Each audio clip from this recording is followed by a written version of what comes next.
प्रश्नकाल श्री भागचंद टांकड़ा। क्वेश्चन संख्या भागचंद टांकड़ा। क्वेश्चन संख्या 235 2351। माननीय मंत्री जी।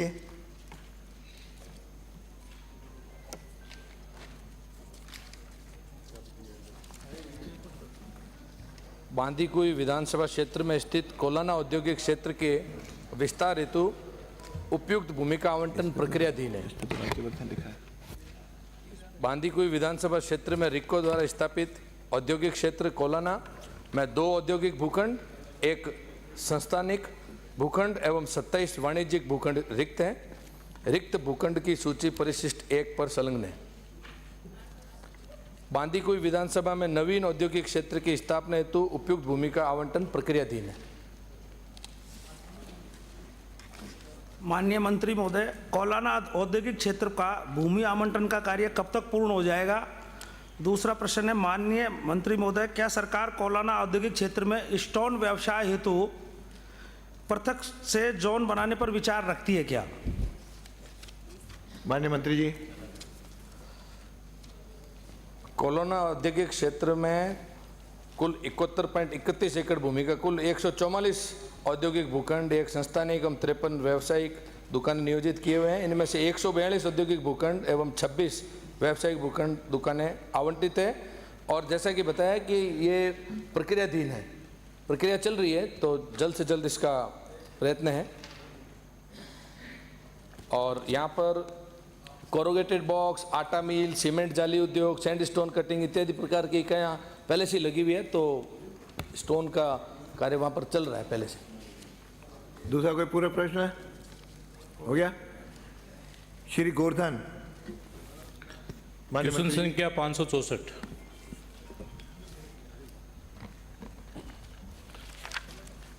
माननीय अध्यक्ष जी, नवीन छात्रावास खोलने के संबंध में राजकीय एवं छात्रावास संचालन नियम 2012 के नियम 4 के प्रावधानों के अनुसार प्रस्ताव प्राप्त होने पर बजट की उपलब्धता एवं छात्रावास की आवश्यकता के आधार पर स्वीकृत किया जा सकता है। वर्तमान में शिखर मुख्यालय पर नवीन छात्रावास खोलने का कोई प्रस्ताव विचाराधीन नहीं है। नियम की प्रति परिशिष्ट अ पर संलग्न है। पूरक प्रश्न।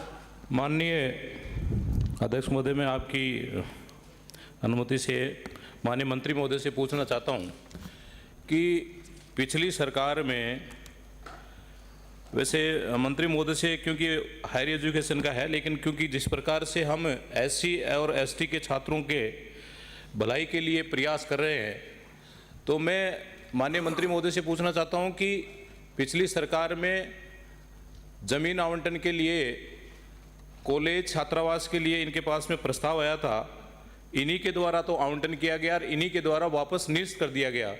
तो क्या मंत्री महोदय इसके बारे में कोई जानकारी है? तो है तो मेरे को बताएं।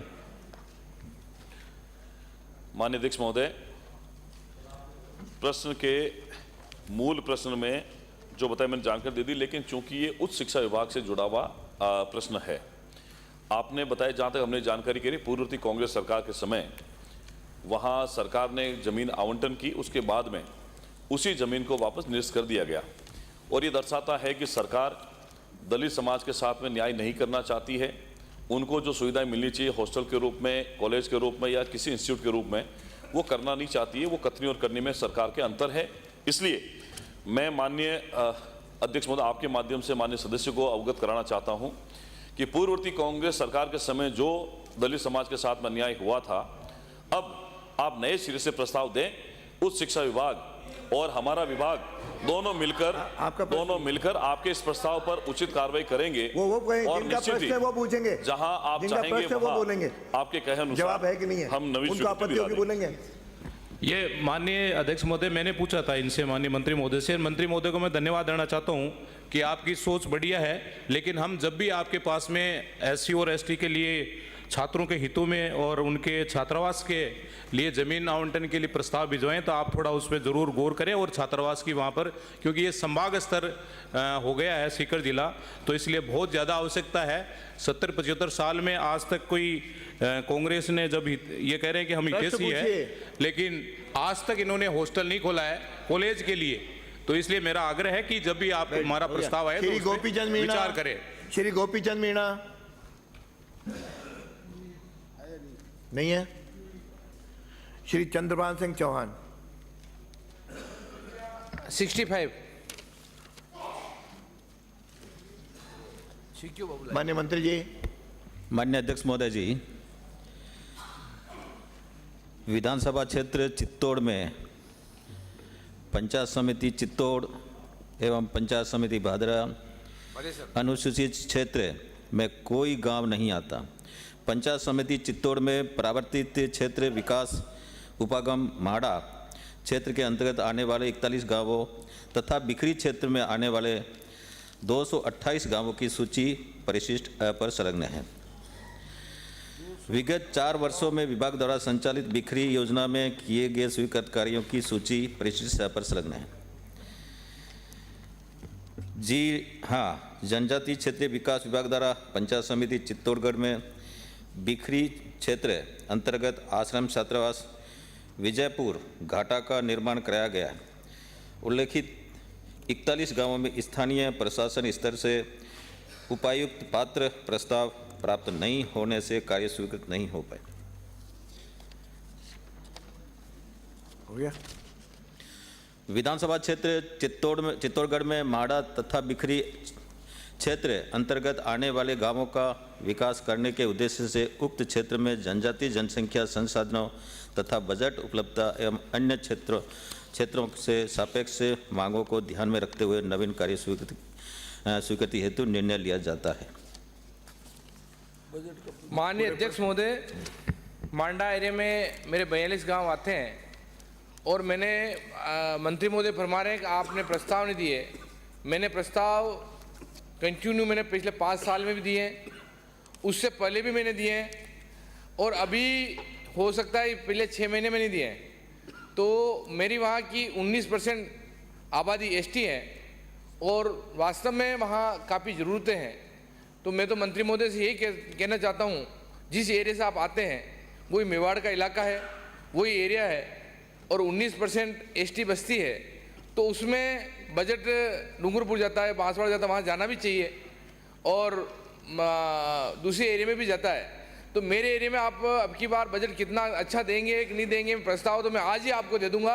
आप तो इतना आश्वस्त करें कि आपके प्रस्ताव देने के कारण मैं आपको अच्छा बजट दूंगा। माननीय मंत्री जी। माननीय सदस्य की चिंता वाकिफ है। मैं आपकी भावना के अनुसार अब तक तो प्रस्ताव आए नहीं, अगर आपके कहीं प्रस्ताव पड़े तो मुझे आप दे दें और अब भी आप प्रस्ताव देंगे तो प्राथमिकता के आधार पर जो भी आपके प्रस्ताव आएंगे जितना संभव होगा उतना, क्योंकि हम लोग चाहते हैं कि जहाँ पर बिखरी आबादी है, जहाँ मीडियम आबादी है, वहाँ पर भी विकास होना चाहिए। उनका विकास इसलिए नहीं हो पाता है कि उस पर ध्यान किसी का था, लेकिन मैं आपको भरोसा दिलाता हूँ कि निश्चित रूप से जो भी आप प्रस्ताव लाएंगे उन प्रस्ताव को स्वीकार करके उनको काम को पूरा करेंगे। धन्यवाद। और पूछना है? आप आज ही मैं प्रस्ताव दे दूंगा और आपको धन्यवाद है कि आपने मेरा प्रस्ताव को माना है। श्री प्रताप लाल भील। प्रश्न संख्या 66। माननीय मंत्री जी।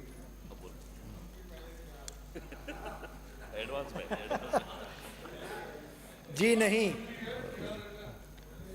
संपरिवर्तित भूमि के बेचान पर नामांतरण के संबंध में राजस्थान भू राजस्व संपरिवर्तन नियम 2007 के नियम 12(4) एवं 12(5) में प्रावधान किया गया है। नियम की प्रति परिशिष्ट अ पर संलग्न है। संपरिवर्तित भूमि के बेचान पर नामांतरण खोलने संबंधी कोई भी प्रस्ताव विभाग में विचाराधीन नहीं है। पूरक प्रश्न है। अध्यक्ष महोदय, मैं मंत्री जी से पूछना चाहता हूं कि सपरिवर्तन भूमि के नामांतरण खोलने हेतु अब तक क्या कार्रवाई की गई एवं सपरिवर्तित भूमि को नामांतरण नहीं खुलने से कितने प्रकरण अपने प्रदेश में दर्ज हुए? दूसरा, माननीय मंत्री जी। विभाग में संपरिवर्तन भूमि का नामांतरण खोलने का प्रावधान है ही नहीं अध्यक्ष महोदय। इसलिए इस मामले में बिल्कुल स्पष्ट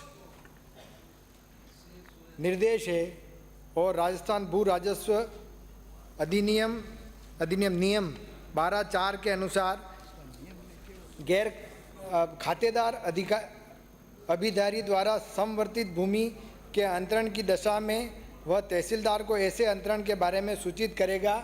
विलेख के अंतरण के आधार पर तहसीलदार राजस्थान भू राजस्व नियम 1957 के प्रारूप P21 में नामांतरण खोलेगा।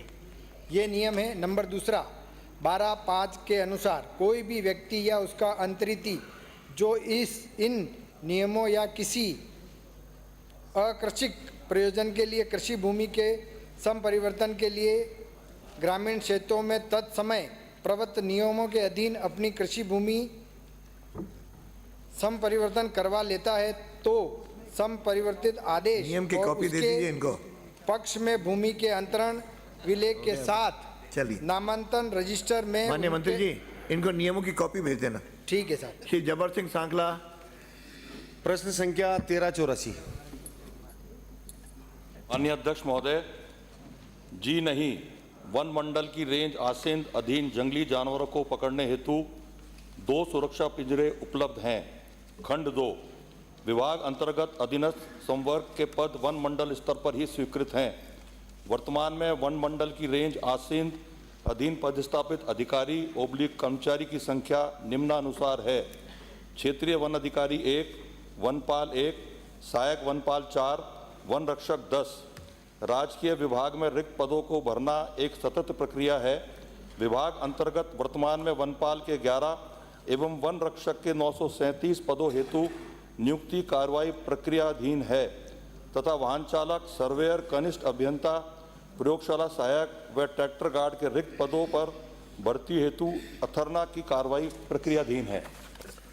माननीय सदस्य। अध्यक्ष महोदय, मंत्री जी के जवाब से मैं संतुष्ट हूं, लेकिन मेरा एक छोटा सा निवेदन है, आप अधिकारियों को आदेशित संतुष्टि करें। के बाद भी मेरे आसीन के पास कटार गांव है। कटार के पास माइनिंग एरिया है, बहुत बड़ी बड़ी माइंसें हैं और बड़े बड़े पत्थरों का जो ढेर लगा हुआ है। वहाँ आए दिन पैंथर दिखते हैं, वहाँ एक पिंजरे की व्यवस्था करवाएं, बाकी बढ़िया है व्यवस्था। आसीन से आने वाले माननीय सदस्य ने जो पैंथर से संबंधित चिंता व्यक्त करी है, माननीय अध्यक्ष महोदय, मैं आपके माध्यम से माननीय सदस्य को आश्वस्त करता हूं कि वहां अधिकारियों से कहकर पिंजरे की व्यवस्था की जाएगी। श्री लक्ष्मण। श्री लक्ष्मण। प्रश्न नंबर 68। माननीय मंत्री महोदय। खंड 1 जिला जयपुर ग्रामीण में 300 माननीय ग्राम अध्यक्ष सेवा। महोदय, जवाब आ गया, मैं सप्लीमेंट्री पूछ लूं? ठीक है, जो आ गया था पूछे। माननीय अध्यक्ष महोदय, मैं आपके माध्यम से मंत्री जी से पूछना चाहता हूं कि यहाँ गुन्नी से जहाँ कोऑपरेटिव सोसाइटी है, पंचायत है, उन्होंने कहा भूमि उपलब्ध नहीं है, भूमि उपलब्ध नहीं है।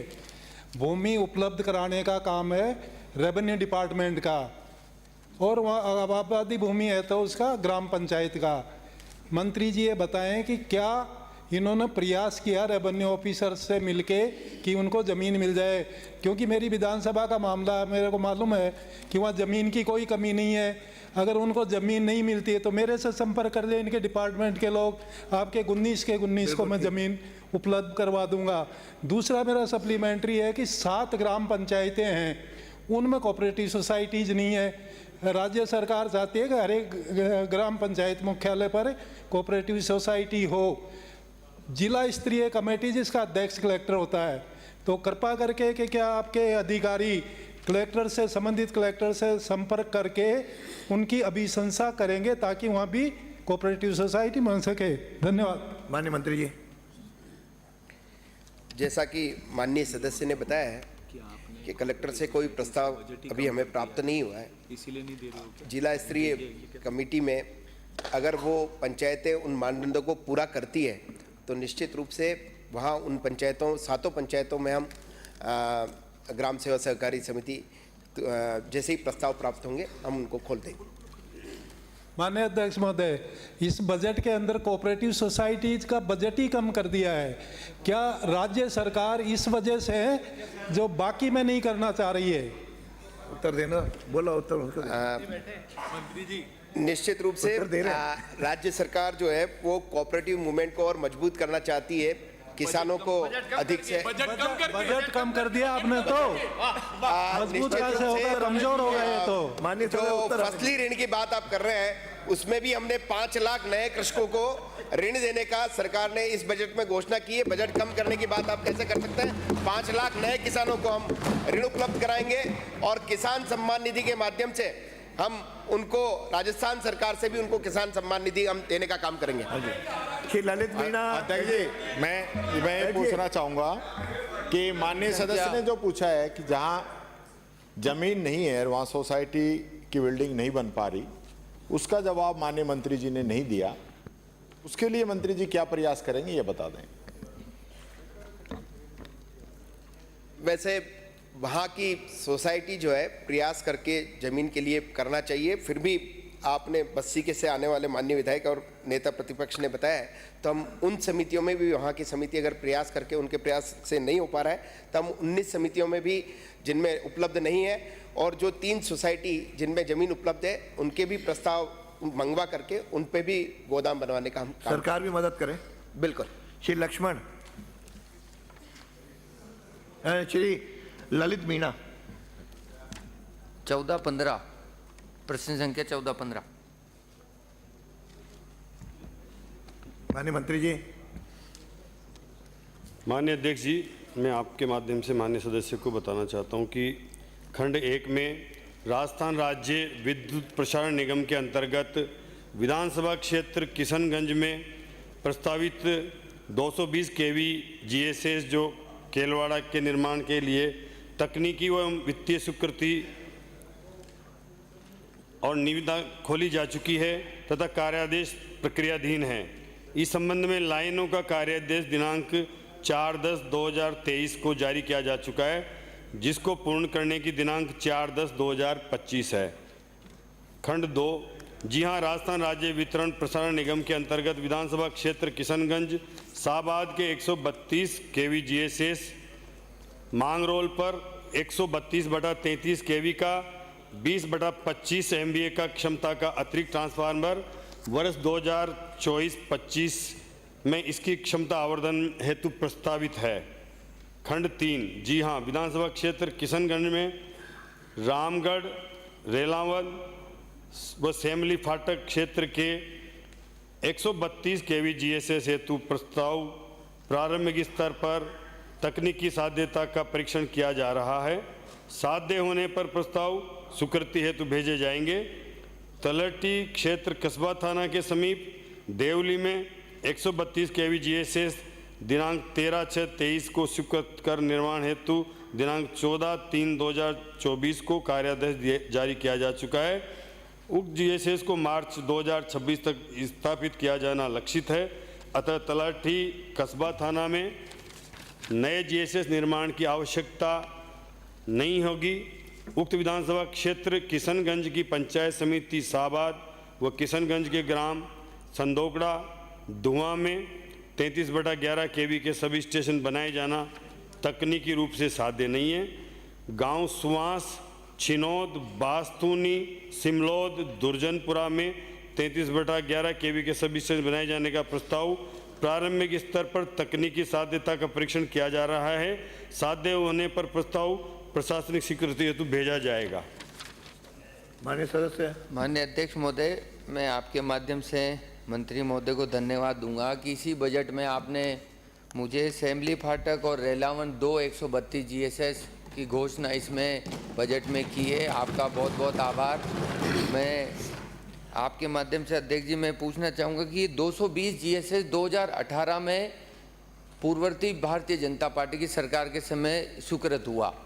पिछले 6 साल से वर्तमान में अभी केवल सिविल वर्क, केवल बाउंड्री हुई है और लगभग ये 12-220 केवी जीएसएस से जुड़ना है, जिसकी दूरी लगभग 58 किलोमीटर है और केवल 15 किलोमीटर का ही उसमें अप्रूवल अभी तक वर्तमान में हुआ है।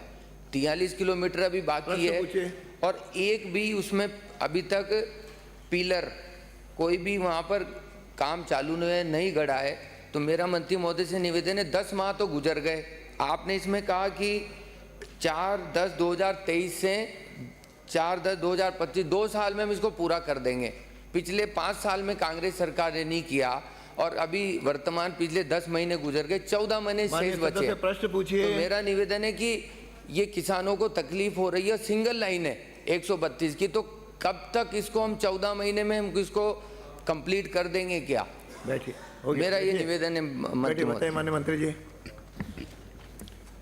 माननीय अध्यक्ष महोदय, माननीय सदस्य ने जो 220 GSS के लिए काफ़ी धीमी गति से काम चल रहा है और इसको पूरा करने की जो दिनांक 4/10/2025 निर्धारित है, इसमें सदस्य ने जो पूछा है, इसमें 57 किलोमीटर की लाइन है, 170 टावर लगना है। इसमें अभी तक कोई भी टावर नहीं लगा है। संवेदक को निर्देशित किया गया है कि वो जल्दी काम करे, और अगर फिर भी संवेदक ने लापरवाही बरती तो उसके खिलाफ नियमानुसार कार्रवाई करके और उसका जो कॉन्ट्रैक्ट है वो निरस्त करने की कार्रवाई की जाएगी। फिर भी मैं सदस्य को विश्वास दिलाता हूं कि निर्धारित तारीख 4/10/2025 तक इसको पूरा करने का सरकार पूरा प्रयास करेगी। श्री बाबू सिंह राठौर। माननीय अध्यक्ष महोदय, मेरा एक खंड अध्यक्ष महोदय, मेरा बाबू सिंह राठौर मेरा 1902 मेरा ये माननीय मंत्री जी मांगरोल से 132 GSS अंकित नहीं हो रहा है। दूसरा मेरा अंकित हो गया, आपका हो गया प्रश्न। बाबू सिंह माननीय अध्यक्ष महोदय, माननीय मंत्री जी। जी हाँ, विधानसभा क्षेत्र शेरगढ़ में बैटल कैजुअलिटी, फैक्टल एवं ऑपरेशनल कैजुअलिटी सैनिकों एवं कार्मिकों के नाम पर विद्यालय नामकरण के 12 प्रकरण 2017-24 में विचाराधीन चल रहे हैं, जिनका विवरण परिशिष्ट क पर संलग्न है। अध्यक्ष महोदय, माननीय सदस्य, मैं मंत्री महोदय से पूछना चाहूँगा कि शहीदों और स्वतंत्रता सेनानियों की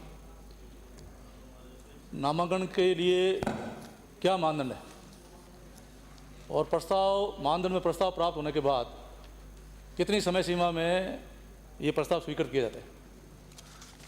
माननीय अध्यक्ष महोदय, विद्यालय नामकरण प्रक्रिया की एक सतत प्रक्रिया है, जिनके अनुसार लंबित प्रकरणों पर शीघ्र कार्रवाई कर नामांकन की कार्रवाई की जा रही है।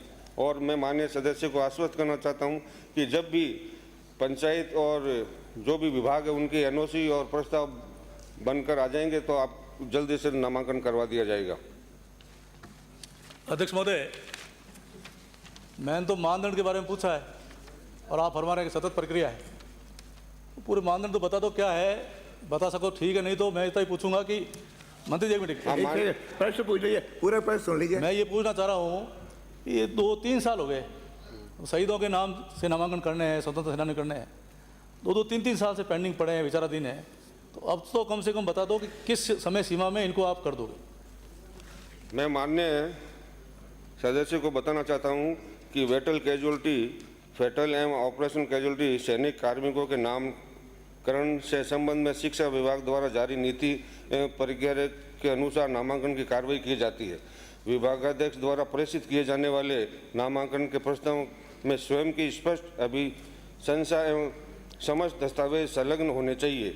यथा संबंधित जिला शिक्षा अधिकारी, संस्था प्रधान एवं ग्राम पंचायत की रिपोर्ट, अनापत्ति प्रमाण पत्र, अभिशंसा पर 7 के battle casualty, fatal operation casualty प्रमाण पत्र, गैलेंट्री अवार्ड प्रमाण पत्र संलग्न करने के उपरांत परीक्षण कर शिक्षा विभाग के स्तर पर नामांकन की कार्रवाई की जाएगी। और मैं माननीय सदस्य को आश्वस्त करना चाहता हूं कि ये कार्रवाई पूर्ण होते ही इनको करवा दिया जाए। इसके अंदर कई कारण हैं। कार्रवाई पूर्ण है मंत्री महोदय, कार्रवाई पूर्ण है। 12 प्रस्ताव तो आपके पास विचाराधीन है। माननीय मंत्री जी, इस पे जल्दी कार्रवाई करें। हाँ बिल्कुल, जल्दी कार्रवाई श्री डॉक्टर जसवंत सिंह यादव। 71 परमिशन दे दीजिए। माननीय अध्यक्ष महोदय, प्रश्न का खंड 1, बहरोड विधानसभा क्षेत्र में विगत 3 वर्षों में सामाजिक सुरक्षा पेंशन योजना अंतर्गत कुल 23,068 वृद्धजन पेंशन पात्र पाए गए। इनमें से 22,619 पेंशनरों को पेंशन दी जा रही है तथा 449 पेंशनरों के प्रकरण निम्नलिखित कारणों से लंबित वंचित हैं। पेंशनरों का ई मित्र द्वारा गलत सत्यापन 21, पेंशनरों की मृत्यु होने के कारण 407, बैंक विवरण गलत होने के कारण 4, वर्ष 2023 में भौतिक सत्यापन नहीं कराने के कारण 17, संख्यात्मक विवरण परिशिष्ट अ पर संलग्न है। खंड 2, उक्त योजना में पात्र वृद्धजनों के आधार कार्ड से मोबाइल नंबर नहीं जुड़ने तथा बायोमेट्रिक सत्यापन नहीं होने के कारण योजना से वंचितों को लाभ देने हेतु सरकार द्वारा पेंशन पोर्टल पर एक अतिरिक्त सुविधा उपलब्ध करवाई गई है, जिसके द्वारा संबंधित स्वीकृतकर्ता अधिकारी के मोबाइल पर OTP उपलब्ध करवाकर पेंशनर का वार्षिक भौतिक सत्यापन कराया जा रहा है। खंड 3, विधानसभा क्षेत्र बहरोड में विगत 3 वर्षों में पालनहार योजना अंतर्गत पोर्टल से प्राप्त सूचना के अनुसार कुल पात्र आवेदनों का विवरण वर्षवार निम्नानुसार है। इसमें लंबित प्रकरण आवेदक द्वारा योजना अंतर्गत श्रेणीवार निर्धारित दस्तावेज जैसे बच्चों के अध्ययन प्रमाण पत्र, माता पिता का मृत्यु प्रमाण पत्र आदि संलग्न नहीं होना है, जो प्रकरण लंबित हैं उसका कारण। निस्तारण की योजना, पालनहार योजना के नियम 9 उपनियम 6 के तहत ऐसे आवेदन पत्रों में आक्षेपों की पूर्ति कराने के लिए सिस्टम आधारित मैसेज के माध्यम से पालनहार के रजिस्टर्ड मोबाइल नंबर पर आक्षेप लगाए जाने के दिनांक से आक्षेप पूर्ति हेतु 30 दिवस, 45 दिवस एवं 60 दिवस में सूचित किया जाता है तथा इसके उपरांत भी आक्षेप पूर्ति नहीं होने की स्थिति में 30 दिवस का अतिरिक्त समय दिया जाता है। उक्त के अतिरिक्त समय समय पर जिला अधिकारियों और ब्लॉक सामाजिक सुरक्षा अधिकारियों द्वारा पालनहार से समन्वय स्थापित कर आवेदनों में कमी की पूर्ति कराई जाती है। माननीय सदस्य। माननीय अध्यक्ष जी, मैं आपके माध्यम से मंत्री जी से पूछना चाहता हूं कि जो बहुत बुजुर्ग हो गए हैं उनको बायोमेट्रिक भी सत्यापन नहीं हो सकता क्योंकि उनके हाथों की रेखाएं मिट जाती हैं, उनके पास मोबाइल फ़ोन होता नहीं है और वो जाने के अंदर बेसहारा है, उनको ले जाने वाला अधिकारी के पास कोई है नहीं क्योंकि अधिकारी का मिलना भी कोई आसान काम नहीं होता। तो ऐसे लोग जो वंचित है पेंशन से, तो क्या सरकार इन लोगों को सहारा बनने के लिए, इनकी व्यवस्था के लिए आप कोई नोडल अधिकारी नियुक्त करना चाहते हैं जो उनके पास जाकर के ये सारा काम कर, लेकिन बहुत बुजुर्ग हो जाता है, वो जाए कैसे, ले जाने वाला कोई होता नहीं है। माननीय मंत्री जी। माननीय अध्यक्ष महोदय, बहरोड से आने वाले माननीय सदस्य का जो पूरक प्रश्न है वाकई में पूरे राजस्थान के उन वृद्धजनों के लिए है जो अपनी शारीरिक अक्षमता के कारण ना तो वेरिफिकेशन करा पाते हैं, ना उनको पेंशन का लाभ मिल पाता है। मैं इसके लिए माननीय सदस्यों को इस सदन के माध्यम से अवगत कराना चाहता हूं कि पेंशन सत्यापन हेतु बायोमेट्रिक ई मित्र पर मोबाइल ऐप के माध्यम से कर सकते हैं। यदि संबंधित पेंशनर का मोबाइल नंबर लिंक नहीं हो या अंगूठा ना हो तो उस स्थिति में स्वीकृतकर्ता अधिकारी ग्रामीण क्षेत्र में BDO, शहरी क्षेत्र में SDO के मोबाइल के से सत्यापन किया जाता है। मैं माननीय विधायक महोदय के क्षेत्र में यदि कोई पेंशनर का सत्यापन उनके शारीरिक रूप से अक्षम या ई मित्र केंद्र पर नहीं जा पाने के कारण अगर सत्यापन नहीं हो रहा है तो ई मित्र संचालक को उनके निवास पर भी भेजा जा सकता है। राज्य सरकार सभी ई मित्र संचालकों को स्वीकृतकर्ता अधिकारी ग्रामीण क्षेत्र में BDO, शहरी क्षेत्र में SDO के माध्यम से ऐसे प्रकरणों में मानवीय संवेदना का ध्यान रखते हुए प्रत्येक व्यक्ति तक पहुंचने का प्रयास करेगी। और माननीय सदस्यों को मैं निवेदन करना चाहता हूं कि हम हमारी सरकार के माध्यम से नोडल अधिकारी, वैसे मैंने बता दिया, ग्रामीण और शहरी क्षेत्र में होते हैं। ग्राम पंचायत में जो स्वीकृत ई मित्र होते हैं उनके माध्यम से स्वीकृत होने के बाद वेरिफिकेशन होता है प्रत्येक साल में, लेकिन कुछ वास्तव में ऐसे होते हैं जो वहां नहीं पहुंच पाते, तो हम BDO के माध्यम से ग्रामीण क्षेत्रों में जो ग्राम सेवक है उनको परमानेंटली एक सर्कुलर जारी करेंगे ताकि वो वहां ई मित्र के माध्यम से वहां जाए और उन बुजुर्गों का, वृद्धजनों का जो पेंशन का लाभ नहीं मिल पा रहा उनके माध्यम से वो कर देंगे। एक मिनट अध्यक्ष जी, एक सेकंड का समय हो गया समाधान। एक आपके जवाब में आया, जवाब अच्छा दिया है। अभी आपने नोडल अधिकारी की बात भी कह दी है, पर कोई आदमी, बुजुर्ग आदमी बड़ी मुश्किल से ई मित्र के यहाँ चला गया, उसने अपना जो ई मित्र ने मांगा, आधार कार्ड, राशन कार्ड, जो भी उसने मांगा दे दिया और ई मित्र के द्वारा गलती हो गई, गलती कर दी, तो उस बुजुर्ग की गलती तो है नहीं, वो पेंशन लेने वाली गलती तो है नहीं। तो और ऐसे में ई मित्र काफ़ी लोग आजकल अपनी फीस लेकर लापरवाही करने लग गए हैं, जो आपने जवाब में भी दिया है ई मित्र की उसका, तो ऐसे घर भेज रहे हैं। मित्र के खिलाफ कोई कार्रवाई करने की योजना रखते हो या की आज तक कोई कार्रवाई? माननीय अध्यक्ष महोदय, कुछ कहना चाह रहे हैं? ये भी बिल्कुल सच बात है कि जब ई मित्र जो होता है वो कहीं अपनी गलती के कारण पेंशन का जो लाभार्थी है उसको पेंशन नहीं मिलती है, वाकई उनकी गलती के कारण। माननीय अध्यक्ष महोदय, ये IT डिपार्टमेंट का काम है, जो ई मित्र का लाइसेंस है वो IT डिपार्टमेंट के माध्यम से मिलता है, लेकिन फिर भी अगर किसी ई मित्र के प्रकरण का हमारे पास में आता है, हम उसकी जांच रिपोर्ट बनाकर आईटी डिपार्टमेंट को भेज देंगे और उसका जो लाइसेंस है उसको रद्द करने के लिए हम उसको प्रकरण को बनाकर आईटी डिपार्टमेंट आपके भेज देंगे। पास तो आ गए हैं कि इतने लोगों को ई मित्र की गलती से पेंशन नहीं मिल पाई, तो उनके खिलाफ कार्रवाई करोगे बिल्कुल तो और सब सही हो जाएगी। निश्चित ही मैं सदन का अवगत कराना चाहता हूं कि जिस प्रकरण में हमारे पास में रिपोर्ट आ गई, ई मित्र की गलती के कारण किसी व्यक्ति का अगर पेंशन का लाभ नहीं मिल पा रहा है, आज ही सर्कुलर जारी करके उनको उनका आधार है निरस्त करने की कार्रवाई आईटी डिपार्टमेंट भेज दीजिए। श्री गोविंद प्रसाद, श्री गोविंद प्रसाद, श्री अमृतलाल मीणा। प्रश्न संख्या 73।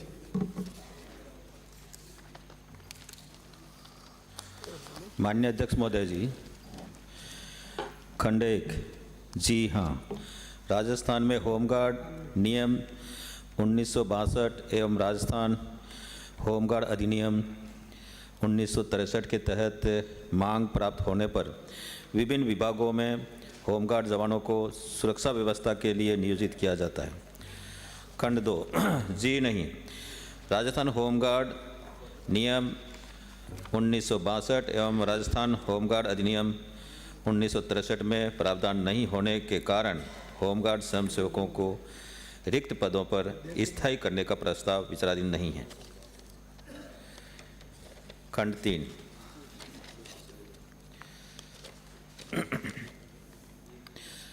निदेशालय गृह रक्षा के उदयपुर संभाग में स्थायी स्टाफ का विवरण निम्नानुसार है। समादेष्टा 1, उप समादेष्टा 5, कार्यरत 1 है, 5 में से 4 हैं, रिक्त 1 है। कंपनी कमांडर 2, कार्यरत 0, रिक्त 2 है। प्लाटून कमांडर 11 में से 3 कार्यरत हैं, 8 रिक्त हैं। मुख्य आरक्षी 11 हैं, 11 में से 3 कार्यरत हैं, 8 निरस्त रिक्त हैं। आरक्षी 13, 12 कार्यरत हैं, 1 रिक्त हैं। अतिरिक्त प्रशासनिक अधिकारी 1, कार्यरत 0, रिक्त 1। सहायक प्रशासनिक अधिकारी 2, दोनों ही कार्यरत हैं। वरिष्ठ सहायक 5 में से 3 हैं, 2 रिक्त हैं। कनिष्ठ सहायक 6 कार्यरत हैं।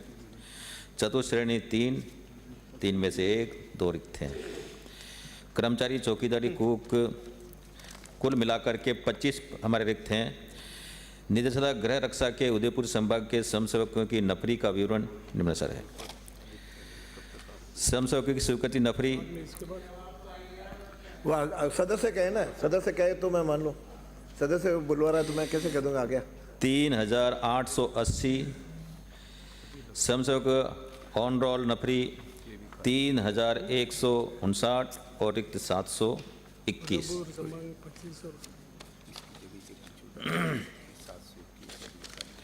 खंड 4। जी नहीं, वर्तमान में होमगार्ड स्वयंसेवकों को विराम भत्ता दिया जा रहा है। माननीय सदस्य पूरक प्रश्न है।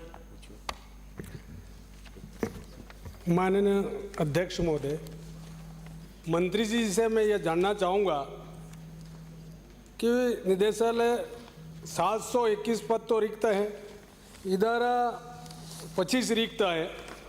क्या मंत्री जी नफरी वैसे बहुत कम है और उसको भरने की इच्छा रखती है सरकार? दूसरा, होमगार्ड में वेतन बढ़ोतरी करने की सरकार विचार रखती है? फिर पूर्व प्रश्न और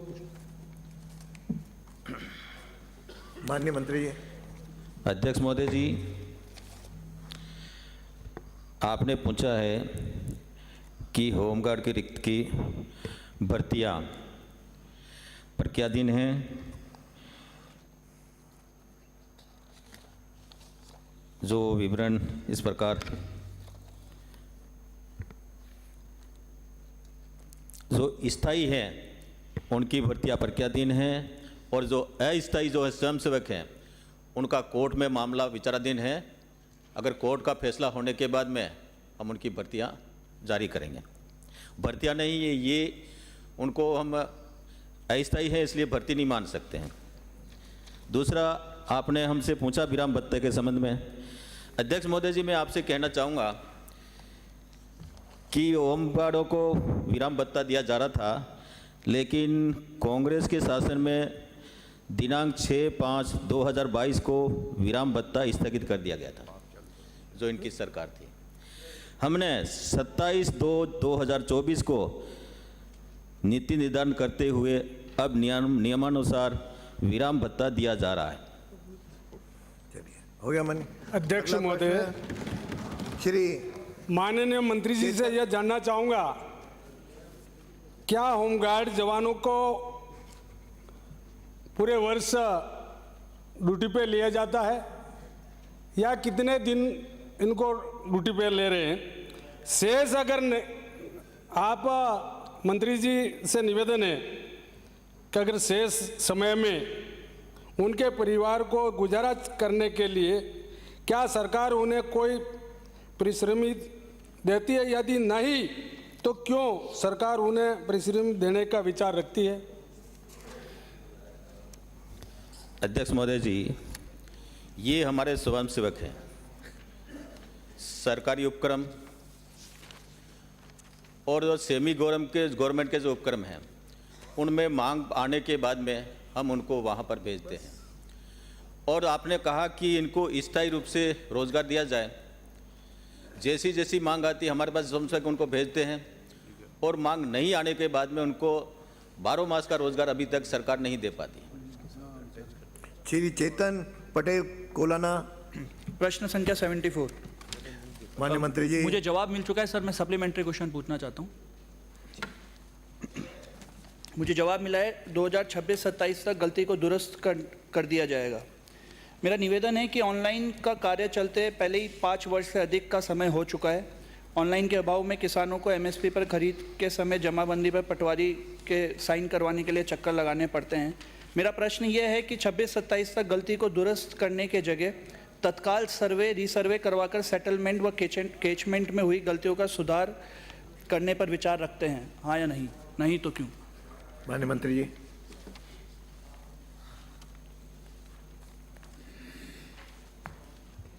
माननीय अध्यक्ष महोदय, माननीय सदस्य महोदय का प्रश्न है,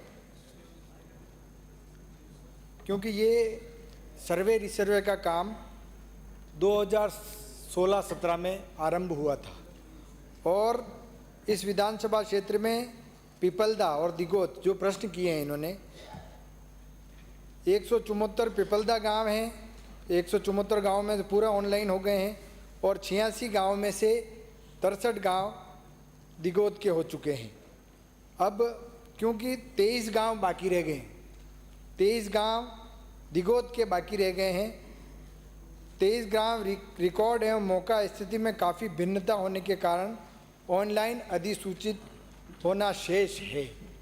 ये सिकॉन कंपनी के माध्यम से सर्वे रिसर्वे का काम हो रहा है और कोटा जिला है वो सर्वे रिसर्वे के दूसरे चरण में आ रहा है और इसको 2026-27 तक पूरा करने का टारगेट है और लक्ष्य है। सर, मेरा प्रश्न ये था कि 5 साल पहले ही इस कार्य को चलते हो गए हैं। अब मैं आपसे ये निवेदन कर रहा हूँ कि इसको तत्काल सर्वे रीसर्वे करवाकर सेटलमेंट कैचमेंट में हुई गलतियों को सुधार करने पर आप विचार रखते हैं क्या? क्योंकि किसानों को बहुत ज़्यादा परेशानी है पटवारी के चक्कर लगाने। सदस्य महोदय, फील्ड सर्वे कार्य के समय ये 2017-18 से चला था और इसमें 3-4 कारण रहे हैं जिससे ये डिले हुआ है, परंतु आपको मैं विश्वास दिलाना चाहता हूँ कि आने वाले समय में जल्दी से जल्दी, क्योंकि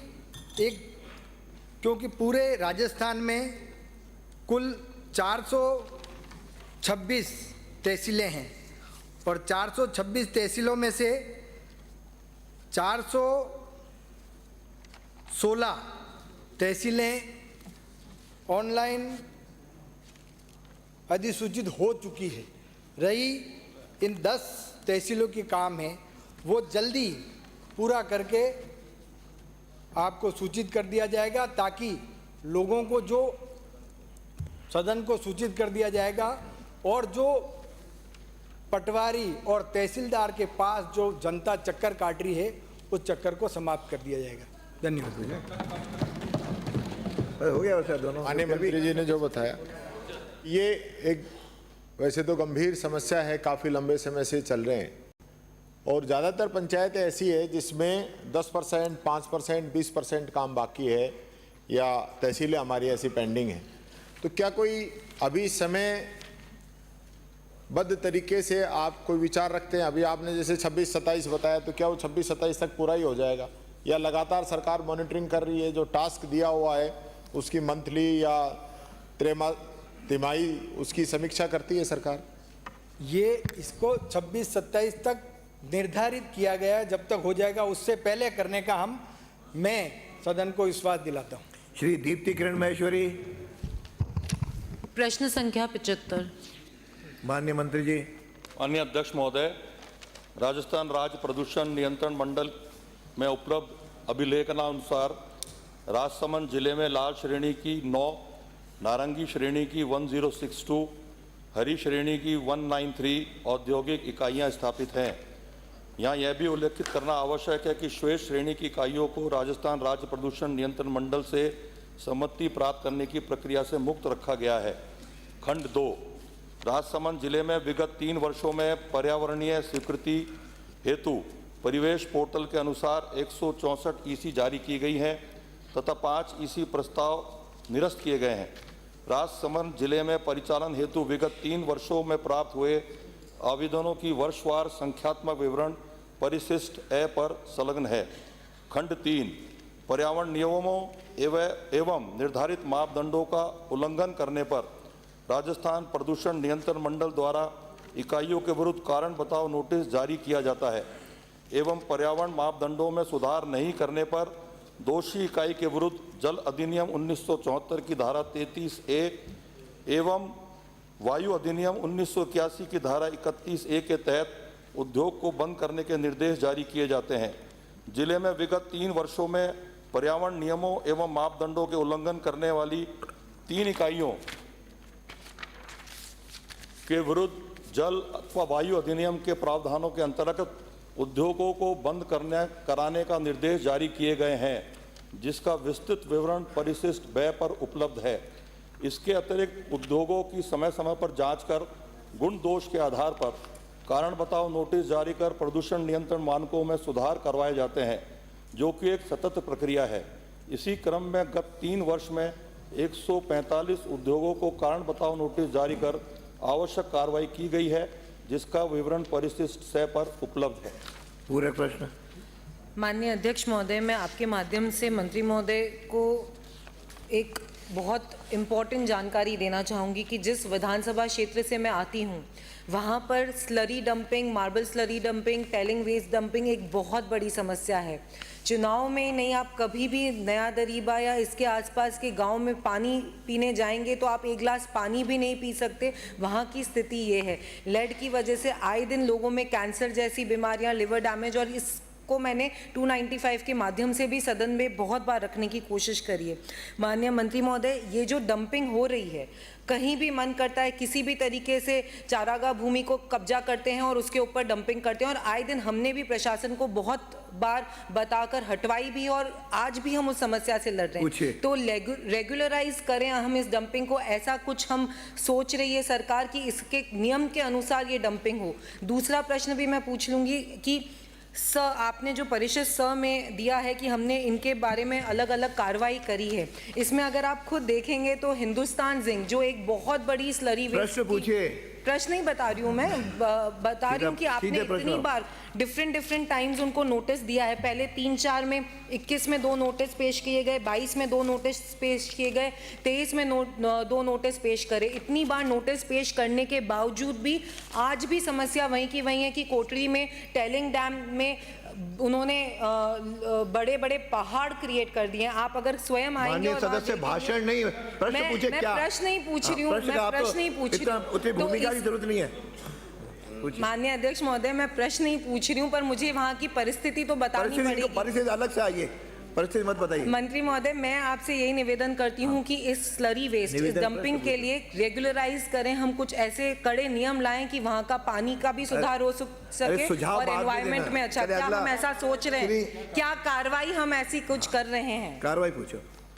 माननीय अध्यक्ष महोदय, राजसमंद से आने वाली माननीय सदस्य महोदया ने जो विषय सदन के अंदर रखा है निश्चित रूप से चिंताजनक है, क्योंकि किसी भी उद्योग को ये छूट नहीं कि वो अपने वेस्ट के माध्यम से आसपास के रहने वाले किसानों को पीड़ा हो या दूषित जल उसको मिले, ये किसी भी उद्योग को छूट नहीं दी जा सकती। जहाँ तक माननीय सदस्य ने इस सदन में विषय रखा कि जो क्षेत्र में सैलरी के माध्यम से जो इधर उधर डंप की जाती है उसके लिए सर्वे करा लिया जाएगा और उनको निर्देशित किया जाएगा कि डंपिंग यार्ड में ही उनको शिफ्ट कराया जाए। साथ ही साथ भविष्य में निगरानी एवं सतत प्रक्रिया करते हुए जिला प्रशासन व राज्य प्रदूषण मंडल के अधिकारियों द्वारा यह सुनिश्चित भी कराया जाएगा कि निर्धारित डंपिंग यार्ड के अलावा कहीं भी मार्बल स्लरी को डंप ना किया जाए। साथ साथ जो हिंदुस्तान जिंक के अपशिष्ट के बारे में माननीय सदस्य ने चिंता व्यक्त करी है, निश्चित रूप से मेरे संज्ञान में भी यह विषय आया है और आने वाले समय में उद्योग कोई भी हो, यदि वो विभाग के नियमों के विरुद्ध कार्य करता है तो मैं आपके माध्यम से माननीय सदस्य को आश्वस्त करता हूं कि कठोर से कठोर कार्रवाई उस उद्योग के खिलाफ की जाएगी। श्री केसराम चौधरी। माननीय अध्यक्ष महोदय, प्रश्न संख्या 544। माननीय मंत्री जी। खंड ग्राम